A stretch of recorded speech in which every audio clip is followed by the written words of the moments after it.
Kung naghahanap ka ng premium townhouse na perfect for your growing family or kahit may negosyo ka sa Cubao Mall area, this might be the perfect place for you dahil nasa isang gated compound, secured, tahimik at malapit sa lahat. At ito pa, may saltwater swimming pool para sa relaxing weekends at spacious living space na siguradong magbibigay ng comfort sa buong pamilya.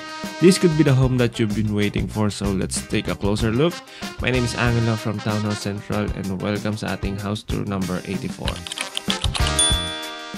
Okay guys, so let's start the house tour here sa harap ng ating property. As you can see, yung facade natin dito along the street is very secure na, very safe na. Wala ka nang makakita dyan. Then this is your main gate with your pedestrian gate on this side. Okay, so meron tayo dito ang guardhouse, 24/7 rin yan, and equip rin tayo ng mga CCTVs sa buong property natin. Okay, tara, pasok. Unang sasalubong sa'yo pagpasok mo from your main gate is your saltwater infinity pool. Okay, tara. So this is your swimming pool dito sa loob ng ating property. So may covered part tayo on this side. Sobrang ganda nito during nighttime since ang dami nating accent lights sa buong paligid netong swimming pool natin. May pebble stones tayo dito sa gilid natin na malalaki and umaapaw yan. So may pagka-infinity pool siya. And kung mapapansin niya, tara, kung mapapansin niyo, may parang upuan rin siya dito sa side na yan. Ayan. Okay. Then dito, meron tayong stone tile cladding on this side. Siguro lalagyan pa yun ng mga halaman dito in the future. So itong dalawang unit natin, available pa itong mga nasa poolside na unit natin. So tanaw mo dito yung mga nagsuswimming kung sakali. Okay? Sa likod naman natin is yung ating shower area and may toilet rin doon for sure. And ayan, kung mapapansin nyo, may privacy pa rin tayo dito sa ibabaw natin. And may bamboos tayo dito sa side na to, pero tagusan pa rin yung hangin. And during daytime, medyo may shade tayo dito sa part na to. Since napapaligiran tayo nito, dalawang unit and parang may bubong na tela ka pa doon sa ibabaw. Okay?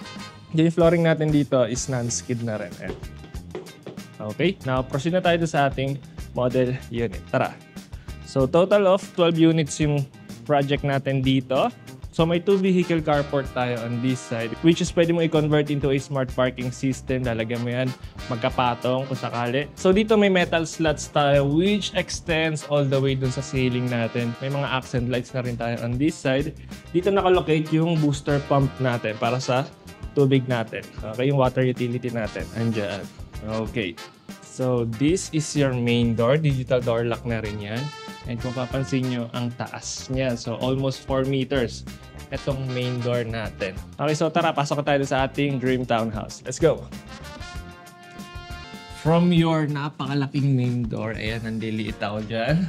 Almost 4 meters yan. This is your entry foyer. May space ka pa dito kung gusto mo maglagay ng console table, pero dito sa kaliwa natin, meron tayong multipurpose room or yung den natin. Ayan, napakataas na rin ng ating set of windows dito sa side na to. And also this one, taas na rin nito. Very solid na rin. So pwede mo itong i-convert into a receiving area, office area, or study area. Depende na yan sa inyo, but spacious siya kung mapapansin.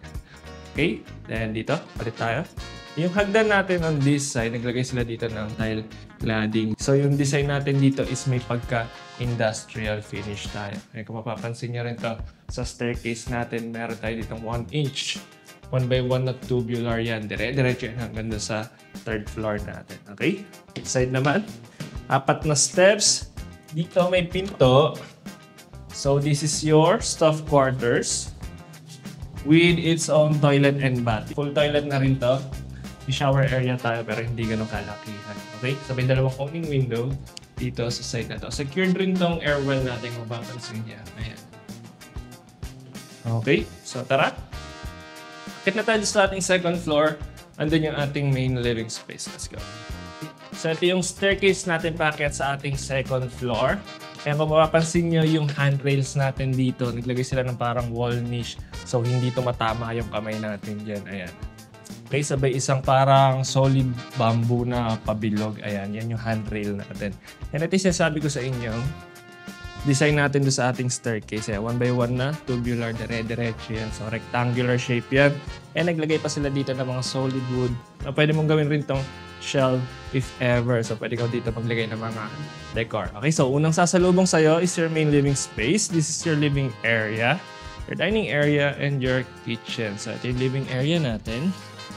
Kasi malalaking mga sofa set na rin yung kaya dito ilagay. Hindi ito nakasagad doon sa pader natin on this side. And so, kung mapapansin yung balcony natin, tara, medyo maliit lang eh. Ayan na. Almost 6 inch lang. Siguro perfect dyan if lalagyan mo na lang ng paso. Kung sakali sabay mga nakalaylay na halaman. Isa yun sa pwede nyo gawin dito. So, ceiling natin, may false ceiling design tayo.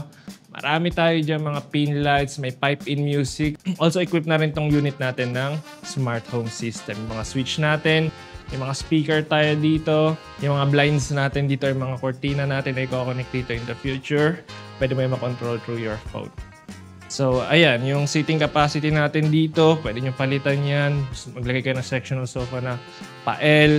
And dito yung magiging media wall ninyo sa side na to. So, kayang-kaya dito maglagay ng malaking flat screen na TV dito sa side natin.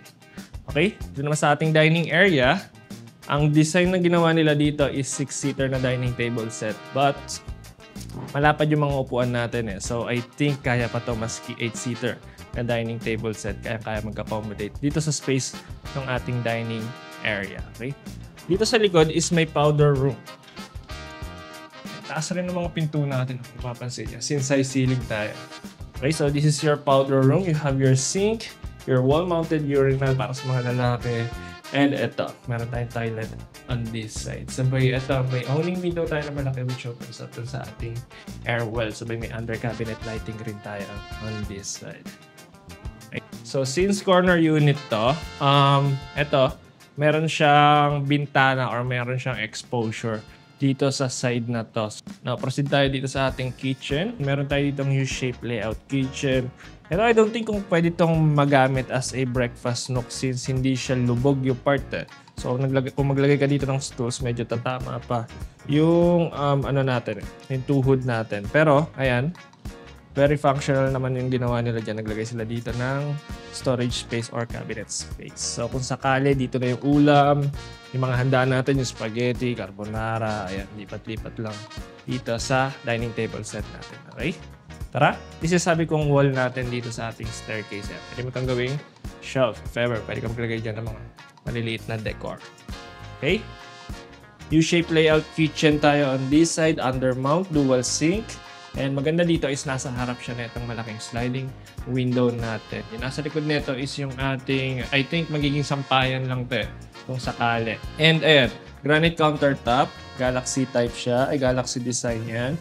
And maganda dito, in-extend nila hanggang dito sa bintana natin. Ginamit nilang countertop dito. Okay? So, dito naman sa side na to, ayan, almost 6 inch lang siya. Pero the rest is, ayan, may stone tile cladding tayo dito. Yan yung provision para sa ating range hood. And dito, magbubutas ka pa for your cooktop. Okay? So, dito nga yung mga ulam natin if ever, di ba? And may mga pull-out drawer tayo on this side. And additional pa dito sa side na to. Ayan. Ang ganda ng mga cabinets natin since pati yung loob and yung pinakalikod natin dito is meron na ring mga panel. Hindi siya yung blanco na diretso sa pader. Naglagay pa rin sila dito. Okay. And then on this side is yung spot para sa ating fridge. I think kasya dito yung maliit na dual door na fridge. And meron pang additional space dito sa ibabaw natin. Okay. Tara, dito naman sa likod ng ating kitchen is may space tayo eh. Okay, so itong part na to, meron silang grills na nilagay dito pero naglagay sila ng frosted glass design para at least may privacy tayo mula dun sa screen sa labas. I think ito pwede mo itong i-convert into a dirty kitchen kung sakali. Pwede rin dito na yung maging laundry area natin. Magdidepende sa inyo kung ano yung gusto nyo, kung dito sa baba or dito sa second floor natin. Okay? I think pwede rin mag-isampayan to since andito yung mga condenser ng AC units natin and mabilis matutuyo yung mga sinampay natin dito. Okay? Now, ito lang para sa ating second floor. Akit tayo sa third floor natin. Nandun yung mga bedrooms natin. Tara! Ito naman sa third floor natin. Meron tayong 4 na pinto. Pero bago tayo mag-proceed, if townhouse developer ka and may townhouse project kayo na gustong i-feature dito sa aming YouTube channel, kindly send us a message dito sa contact number namin or dito sa email address namin. Ayan. Okay? Okay na, let's nabalik tayo dito sa ating house tour. Dito is your master bedroom. So, high ceiling siya kung mapapansin nyo. Ayan, marami tayong exposure. Since corner unit to, meron tayong additional exposure dito. Pero sa mga inner units natin, meron tayong additional window dito sa taas natin. So, maaliwalas dito during daytime. And mas nagmumukhang malaki itong bedroom natin na to dahil high ceiling tayo. Dito, napakataas ng ating built-in wardrobe. Wala dito sa side na to hanggang dyan. Lahat yan is soft close. And mapapansin nyo, very premium ng pagkakagawa. And dito yung spot ng ating AC unit. And yung ating media wall is on this side. Napakalaki ng sliding window natin on this side. Ayan. So, 4 na panel yan. So, yung dalawa nagagalaw dyan. Okay? May false ceiling design rin tayo. May pipe-in music rin tayo. May mga speaker tayo sa ceiling. And sa likod nito is yung ating ensuite toilet and bath. Napakaganda ng ensuite toilet and bath natin. Kung nakaraang video, sinabi ko ang laki ng medicine cabinet na yun. May mas ilalaki pa pala to. Ayan, napakarami mo pwedeng ilagay dyan. Lahat ata ito nabubuksan. Yes. Lahat is nabubuksan. Okay? Sabi, ito, ang ganda rin ng design ng ating sink dyan. Medyo naka-extend siya dito. So nagbigay ng parang nakalutang yung sink natin. And additional space pa dito para sa mga toiletries natin sa loob. And also, may under cabinet lighting tayo and may outlet tayo dito sa side na to. So, this is our shower area. Ang maganda dito, may wall niche tayo dito sa side na to, dito sa ating shower area. And pati dito sa toilet space, naglagay sila para sa mga tissue natin or mga sabon kung sakali. And kita nyo naman, CR lang to pero 4 na malaking pin lights meron tayo dyan. Okay? Flooring natin dito is, may premium tayo dito na vinyl flooring na may natural wood finish design. Okay, now proceed tayo sa ating bedroom number 2. So, yung unang pinto natin from the staircase is yung ating master bedroom. Sa gitna naman nito is merong common toilet and bath. So, meron lang tayo dito total of 3 bedrooms. Pero pwede mo i-convert into a bedroom yung nandun sa baba. Ayan, so another set of medicine cabinet. Napakalaki talaga. And may nakadikit na rin dito na vanity mirror. Isa to sa pinakamagandang sink na nakita ko. So may oval shape tayo dyan na vessel sink. And yung brand natin dyan is Hansgrohe. Very premium na rin yan. Ganda rin ng cover. Vanity countertop natin dyan. May open shelves dito.